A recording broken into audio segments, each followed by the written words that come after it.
Welcome back. May's Mental Health Awareness Month. Every week we're inviting a special guest to talk about this important topic, and today we've got Tiffany Seekri with Meridian Mental Health. Thank you for joining us today. Thank you for having me. All right, well, let's get right on to it. We want to talk about, the demand for mental health services in our community, and if there's the supply to kind of meet that demand. How are you seeing the landscape right now? Great question. The increased demand for mental health services is certainly outpacing the supply of providers, and this isn't new to the industry of behavioral health.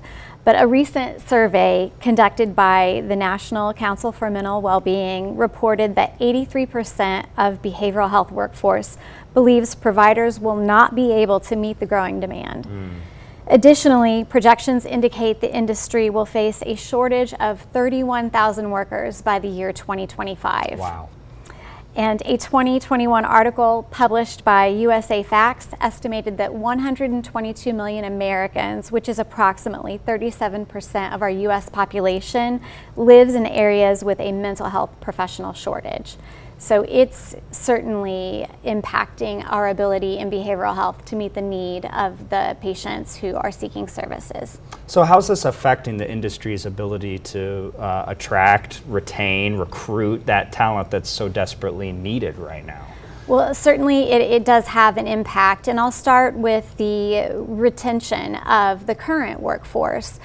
While there is that growing need and demand for services I referenced, the current providers already have high caseloads, which can lead to burnout and can lead to the choice to make a career move even outside of behavioral health. So there has to be particular attention placed on retaining current team members, but balancing that against the growing demand for services.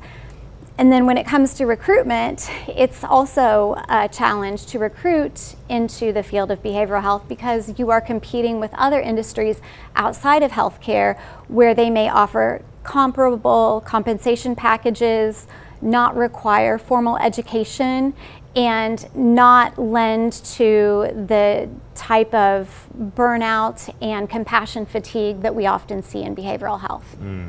So, is there a faction of people retiring that's also contributing to this? Absolutely, there is. According to the Association of American Medical Colleges, nearly 60% of our psychiatrists and psychologists are 55 and older. As a result, many of the mental health professionals in the United States are nearing retirement age. And as these professionals retire, we are not able to replace them by younger professionals at the same rate, thereby creating an even more concerning shortage in the behavioral health field. Okay, well, we don't want to be too doom and gloom here, right? So obviously there's some rewarding aspects of this job. So what would you say to people who are considering coming into this field? Definitely a great deal of rewarding aspects. In this field, you're able to offer compassion where some people may have never experienced that before. You can offer hope when people seem very hopeless. You can teach skills that individuals need to overcome challenges and improve lives. You have the unique opportunity to work with a diverse clientele of all ages, and whether you provide medical care, psychotherapeutic care, or a combination of both, you have the opportunity of making a positive, significant impact on the lives of others. All right, we just have about 20 seconds left here. So what are some good career opportunities for career growth, would you say? Absolutely. You have a variety of career opportunities going into behavioral health: counseling, therapy, research, advocacy, policy development, and administration. And within each of those categories, you have an opportunity for growth and development going into leadership and continuing your education throughout your career. And you also have an opportunity to create inclusive work cultures that value diversity, equity, and internal promotion. All right, sounds great. Well, hey, thank you, Tiffany, for joining us today. We really appreciate it. Thank you so much. It's been my pleasure. All right, well, thanks again, and come